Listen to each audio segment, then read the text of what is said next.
3 घंटे के बाद हम इस चिकन को एक बड़ी कढ़ाई में डाल रहे हैं। चिकन बिहारी बोटी की रेसिपी है। इसके लिए हमने चिकन लेकर उसके 4 पीसेस करवा लेने हैं।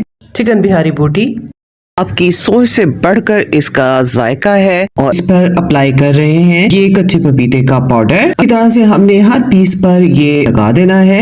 1 कप दही, 1 टेबलस्पून सूखी मिर्च, 1 स्पून नमक का, 2 टेबलस्पून डाल रहे हैं खसखस, गरम मसाला है, अदरक का पेस्ट, लहसुन का पेस्ट, 1 प्याज का पेस्ट हम डाल रहे हैं और फ्राई प्याज हाथ से मसल के डाल देंगे। इसको अच्छी तरह से हम मिक्स कर लेंगे। अब तमाम चिकन इसे अप्लाई कर देंगे और 1 गोभी का पत्ता हमने ले लिया है।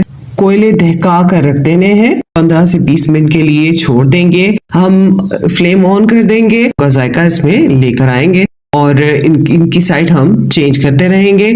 चिकन बिहारी बोटी तैयार है।